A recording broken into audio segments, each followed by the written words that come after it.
గజాననం భూతగణాదిసేవితం కపిత్తజంబూఫలసారభక్షితం ఉమాసుతం శోకవినాశకారణం నమామి విఘ్నేశ్వరపాదపంకజం. శ్రుతిస్మృతిపురాణానాం ఆలయం కరుణాలయం నమామి భగవత్పాదం శంకరం లోకశంకరం. అపార కరుణా సింధుం జ్ఞానదం శాంతరూపిణం శ్రీచంద్రశేఖర గురుం ప్రణతోస్మి ముదాన్వహం. దేవే దేహే చ దేశే చ భక్త్యారోగ్యసుఖప్రదం బుధపామర సంసేవ్యం తం శ్రీజయేంద్రం నమామ్యహం. నమామః శంకరాన్వాఖ్య విజయేంద్ర సరస్వతీం శ్రీగురుం శిష్టమార్గానునీతారం సన్మతిప్రదం. శ్రీ సత్యచంద్రశేఖరేంద్ర సరస్వతి స్వామినే నమః. సర్వమంగళమాంగళ్యే శివే సర్వార్థసాధికే శరణ్యే త్రయంబకే దేవి నారాయణి నమోస్తుతే. ప్రియమిత్రులందరికీ కూడా హృదయపూర్వక ధన్యవాదాలు. ఆత్మీయులారా, జగత్తు పరమేశ్వరుని స్వరూపం. అది ఈ జగత్తు సృష్టికి పూర్వం మహాదేవి యొక్క వశమై ఉందని దేవి పురాణాలు మనకు తెలియజేస్తున్నాయి. అమ్మ ఆవిర్భావమే ఈ జగత్తు అంతయు కూడా. ఆ మహాతల్లి ఈ ముగ్గురిని కూడా శిశువులను ఈ భూలోకం పైన విడిచిపెట్టి ఆమె అదృశ్యమైనట్లుగా ఒక దేవి పురాణం కన్నడ భాషలో మనకు వివరించారు. తదనంతరం ఈ మూడు కందమ్మలు కూడా అమ్మవారిని వెతుకుతూ, తల్లిని వెతుకుతూ అనేక చోట్ల సంచారం చేస్తున్నారు. అప్పుడు ఒక అశరీరవాణి వారికి వినపడింది. ఓ బిడ్డలారా, కారణ పురుషులారా, మీరు ఇలా తిరగడం వల్ల ప్రయోజనం లేదు. మీరు స్థిరమైన ఆసనం వేసుకొని అమ్మను గురించి తపస్సు చేయమని అశరీరవాణి వినపడగా వారు అక్కడే కూర్చొని ఎలా తపస్సు చేయాలి అని ఆలోచించగా దివ్యమైన వాణి వానికి వినపడి పద్మాసనం వేసుకొని ప్రాణాయామం చేస్తూ పూరక కుంభక రేచకముల ద్వారా మనస్సును అటు ఇటు సంచరింపచేయక నిశ్చలమైన మనస్సుతో దేవి యొక్క సగుణ రూపాన్ని ధ్యానిస్తూ ఆ యొక్క నిర్గుణ స్వరూపాన్ని మీరు ధ్యానం చేయాలనేటువంటి విషయం వారు వినపడగా వారు తల్లి కుమారులు కావున వారికి పరిపూర్ణమని తెలుసు.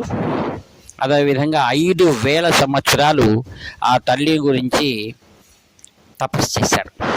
అప్పుడు ఇంకా అమ్మ వస్తుందా రాదా అని అనుకుంటూ ఉండగా అగో అమ్మ వస్తుంది అని ఒక శబ్దం వినపడింది.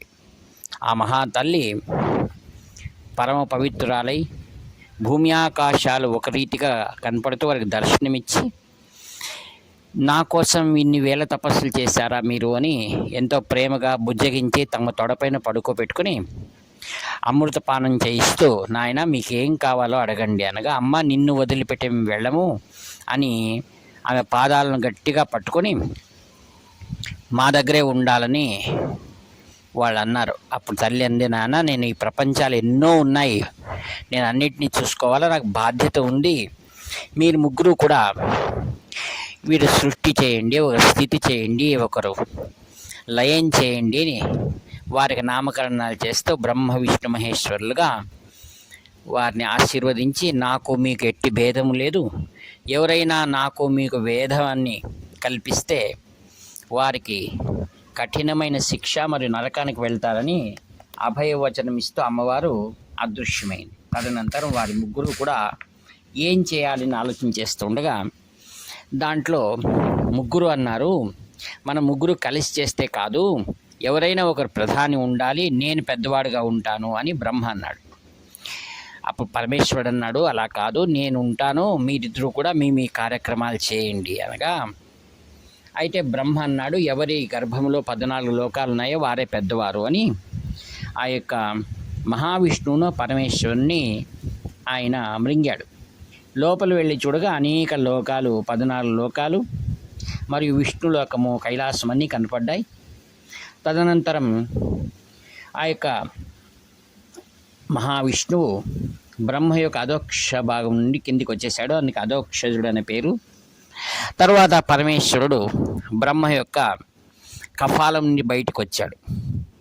ఆ విధంగా వారు బయటకు వచ్చి అప్పుడు మహావిష్ణువు అన్నాడు, నాలో కూడా వెళ్ళి మీరు చూడండి అన్నాడు. పరమేశ్వరుడు అన్నాడు, ఇద్దరు ఎందుకు వెళ్ళాలి, బ్రహ్మ నీవు కావాలంటే వెళ్ళు అన్నాడు. బ్రహ్మ లోపలికి వెళ్ళాడు. ఆ సమయంలో ఆ యొక్క మహావిష్ణువు ఆ యొక్క చిన్న ఆకు పైన పడుకున్నాడు, రావి ఆకు పైన పడుకున్నాడు. మహాసమాధిలోకి వెళ్ళాడు. బ్రహ్మ అన్ని చోట్ల వెళ్ళి దారి తెలియక నాభి కాలంలో బయటకు వచ్చాడు.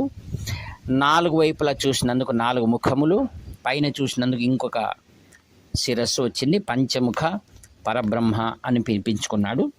తర్వాత వారు సృష్టి స్థితి లయములు చేస్తూ ఉండగా ఒకానొక రోజు వారి ముగ్గురులో కూడా బ్రహ్మ విష్ణు అన్నారు, మన ఇద్దరిలో ఎవరు పెద్దవాళ్ళు అని. మొదలే అమ్మవారు చెప్పి ఉంది, నాకు మీకు ఏం భేదం లేదు. బ్రహ్మ నేనే పెద్దవాడు అన్నాడు మరలా. ఆ విధంగా అప్పుడు ఒక గొప్పదైనటువంటి ఒక శివలింగం మాదిరిగా ఒక స్తంభం కనపడింది. అప్పుడు ఒక వాణి వినపడింది, నా యొక్క చివరి భాగము మరియు పై భాగాన్ని ఎవరు తెలుసుకుంటారో వారే పెద్దవారు అని వినపడింది. మహావిష్ణువేమో దిగువ భాగానికి వెళ్ళి చూశాడు, ఎక్కడ కానీ మూలం అనేది తెలియలేదు, తెలుసుకోలేకపోయాడు. ఆయన పైనకి వినయంగా వచ్చి నిల్చుకున్నాడు. బ్రహ్మ ఏమో పై భాగానికి వెళ్ళి అన్ని చోట్ల వెతికి తన యొక్క తెలుసుకోలేదంటే ఆయనకు అవమానంగా భావించి ఏం చేశాడు, అక్కడ ఉన్నటువంటి ఒక హంసను నేను చూశాను అని చెప్పు అని అన్నాడు. ఆ తర్వాత మొగలి రేకు వస్తుంది, దాన్ని కూడా నేను చూశానని కూట సాక్ష్యం చెప్పమన్నారు. నంది అక్కడ కనపడ్ది, ఆవు, నేను చూశాను అని చెప్పు అన్నారు. మరి పెద్దవాడు కదా, సరేలే అని కిందికి వచ్చారు. పరమేశ్వరుడు కైలాసంలో ఉండి వారిని పిలిపించి, మరి ఆ స్తంభానికి మీరు కనుక్కున్నారా అంటే సత్యం చెప్పేటువంటి ఆ నారాయణుడు నేను చూడలేదు, అందుకే ఆపాతాళ నభస్థలాంత భువన బ్రహ్మాండ మావిస్ఫుర జ్యోతి స్ఫాటికలింగ విలసత్ పురుణేందు వాంతామృతై ఆస్తోకాప్లుతమే కమీశమనిషం రుద్రానువాకాంజపన్ అని రుద్రంలో వచ్చేటువంటి ధ్యాన శ్లోకం. సరే, శ్రీమన్నారాయణుడు నీవు చాలా సత్యం పలికావు కావున నీకు అన్నవరంలో సత్యనారాయణ పూజ నిరంతరం జరుగుతాయి, నువ్వు సత్యనారాయణుడు అని పిలువబడతావు. నీకోసం ఈ లోకంలో కలియుగం అంతము కూడా నిన్ను అనేక దేవాలయాలు కట్టించి నిత్యము పూజలు జరుగుతాయని ఆశీర్వదించాడు. బ్రహ్మ ఏమో పైన వెళ్ళి వచ్చినవాడు నేను చూశాను అని చెప్పగా దానికి సాక్ష్యం ఎవరు అనగా గోవు నేను చూశాడని అంటే అవును తల ముందు అలా తిప్పింది, మాట్లాడలేదు. అప్పుడు గోవు కన్నాడు, నీ ముఖమండలం నాకు చూపించకు, నీకు పృష్ఠభాగంలో మాత్రమే పూజ అన్నాడు. బ్రహ్మకు శాపం ఇచ్చాడు, నీకు పూజలు లేకుండా ఉండుగాక అని శాపం ఇచ్చాడు. ఆ తర్వాత కేతకి పుష్పం కనపడ్డది. ఆ కేతకి పుష్పం నేను చూశాను అనగానే నీకు కూడా నా పూజలో ఎటువంటి స్థానము లేదనగా అప్పుడు స్త్రీలలో పతివ్రత మహాతల్లి పార్వతి అది ఎలా పాపం చాలా ముఖ్యమైనది గోవు మరియు కేతకి పుష్పం అంటే అప్పుడు అన్నాడు, శివరాత్రి రోజు మాత్రమే నా శిరస్సు పైన దాన్ని విరిచి పారవేయాలి, కుడి ఎడమలుగా పారవేయాలి అని అన్నాడు. తర్వాత హంసపక్షి మాత్రం ఆయన చూడలేదనే సత్యం చెప్పింది. అయితే నీకు హంస అనేటువంటి పేరు చాలా మంచిది, నువ్వు సత్యమే పలికావు అని అన్నాడు. ఈ విధంగా సరస్వతి వాహనమైంది హంస. ఆత్మీయులారా, సత్యం పలికినందువలన సత్యవ్రత క్షేత్రము అని పిలువబడుతూ అందరి యోగులు కూడా నారాయణ నారాయణ నారాయణ అని అష్టాక్షయ మహామంత్రాన్ని జపిస్తూ ఉంటారు. అలాగే దేవతల్లో కూడా మేము పెద్దవారము అని అనిపించేటువంటి కథలు మనకు బోలెడు కనిపిస్తాయి. అలాంటిది ఒక ఉపనిషత్తు కథ మనకు వినిపిస్తుంది, కేనోపనిషత్తుని. ఒకసారి దేవతలందరూ కూడా అసురుల పైన ఆ యొక్క ఈశ్వరుని యొక్క ఆశీర్వాదంతో వాళ్ళు గెలుపు పొందారు. అయితే వారి తర్వాత స్వర్గానికి వచ్చి మేమే గెలిచామని జబ్బలు చరుచుకుంటూ ఉన్నారనమాట. అప్పుడు ఒక దివ్యమైనటువంటి ఒక శివలింగం లాంటిది కనపడింది. దాన్ని యక్షుడు అంటారు. అప్పుడు తర్వాత ఆ యక్షుడిని చూసి వీళ్ళు భయపడ్డారు దేవతలు. ఎవరు ఇది, ఇలా ఆశ్చర్యంగా ఉంది, లోకంలో ఎక్కడ కానీ ఇటువంటిది మేము చూడలేదే అంటే, అప్పుడు మొదటిసారిగా వాయువు వెళ్తాడు. వాయువుని అడుగుతారు. వెళ్ళి అడుగుతాడు, నీవెవరంటే, నీవెవరు అని అడుగుతారు. నేను వాయువుని ఎటువంటి వస్తువైనా కదిలించగలను. అయితే ఒక చిన్న అక్కడ ఒక దూది లాంటిది పారవేసి దీన్ని కదిలించు అనగానే కదిలించలేకపోయింది అది వాయువు. సిగ్గుతో తల వంచుకొని వెళ్ళిపోయింది. తర్వాత అగ్ని వెళ్ళగానే నేను దేనైనా భస్మం చేయగలను అనగానే అక్కడ ఒక రాగి పుల్ల లాంటిది వేసి దీన్ని కాల్చుండి చేత కాకపోయింది అగ్నికి. అటువంటి తిరిగి వెళ్ళిపోయింది. దేవేంద్రుడు ఇంకా భయపడి వచ్చి నమస్కరించి ఎవరు అనేంత లోపలనే అమ్మవారు గౌరీదేవి ప్రత్యక్షమై, అహంకారం ఎప్పటికి కూడదు, ఈశ్వరుని శక్తి వలన ఈ జగత్తంతా కూడా జరుగుతూ ఉంది అని చెప్పేసి అమ్మవారు అమరవాణి వినిపిస్తుంది అన్నమాట. కావున ఎప్పుడే కానీ మనలో అహంకారం అనేది ఎప్పటికీ పనికిరాదు అని. అందుకే సాధకులు ఎప్పుడూ కూడా సర్వము కూడా పరమేశ్వరుని ఆధీనమై ఉంది అంటారు. అలాగే కాళిదాస్ అంటాడు, మాతాచ పార్వతీదేవి పితాదేవో మహేశ్వర బాంధవా శివభక్తాశ్చ స్వదేశో భువనత్రయం. ఈ విధంగా దేవతల్లో వచ్చినటువంటి అహంకారాన్ని, అజ్ఞానాన్ని అప్పుడప్పుడు ఈ పార్వతీ పరమేశ్వరులు ఉపశమనం చేస్తూ ఉంటారన్నమాట.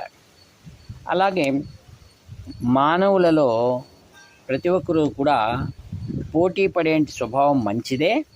అయితే అందరి వెనకలు ఉన్నటువంటిది పరమేశ్వరుడే మూలమని మనం తెలుసుకోవాలి. మానవులకు కామ, క్రోధ, లోభ, మోహ, మద, మాత్సర్యములు అనేటివి ఉన్నాయి. శ్రీమన్నారాయణుడు ఈ కామక్రోధాదుల్లో ఒక్కదాన్ని మాత్రం ఆయన అనుమతించడు. ఏది? కామము, క్రోధము, లోభము, మోహము, మదం వరకు ఆయన ఏదైనా సహిస్తాడట. ఒకటి మాత్సర్య భావనాన్ని మాత్రం ఎప్పుడూ ఆయన భగవాన్ విష్ణువు సహించడని చెప్పాడు ఆయన. మాత్సర్యం అనగా అసూయ. ఎప్పటికి కూడా అసూయ అనేది ఉంటే భగవంతుడు మనం చాలా దూరం వెళ్ళిపోతాం. ఎప్పటికి కూడా ఒకరు మంచిని వారు పైనకి వస్తూ ఉంటే మనం వారిని ప్రోత్సహించాలి. అయితే కలియుగంలో ఎక్కువగా మాత్సర్యం అనేది కనపడుతుంది. ఈ మాత్సర్యాన్ని ఎవరు పోషించారు ద్వాపర యుగంలో అంటే దుర్యోధనుడు. దుర్యోధనునికి పాండవుని చూస్తే అసూయ, అందుకే అసూయాపరుడు దుర్యోధనుడు. కావుననే భగవాన్ విష్ణువే ఎలాగైనా సరే అతన్ని మాత్సర్యాన్ని దూరం చేయాలని నయము మంచి మాటలతో చెప్పి చూశాడు. కానీ అతను బాగుపడడానికి అవకాశం దొరకలేదు. అందుకే చాలామందిలో మనం చూస్తూ ఉంటాం, మాత్సర్యం అనేది తొంగి చూస్తూ ఉంటుంది. మాత్సర్యం అనేది అది చివరిది. కామక్రోధ, లోభ, మోహ, మద, మాత్సర్యాల్లో ఇవన్నీ గెలవచ్చు, కానీ మాత్సర్యం అనేది గెలవడం కష్టం. కావున శ్రీ శంకర విజయేంద్ర సరస్వాముల వారు ఎవరిని అనుగ్రహిస్తారు అంటే మాత్సర్యాన్ని విరుగుడేదనక ప్రేమ. ఇతరులు మనం ప్రేమించాలి. అందుకే భగవాన్ విష్ణు అంటాడు గీతలో, మత్కర్మ కృన్ మత్పరమో మద్భక్త సంగవర్జిత నిర్వైర సర్వభూతేషు యః సమామేతి పాండవ.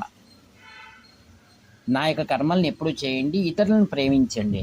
ఇతరులను ప్రేమించడం మనం మొదలు పెడుతున్నట్టే భగవంతుడు మనలో ఉన్న కామక్రోధ అర్షవర్గాలన్నీ కూడా తీసి పారేస్తాడట.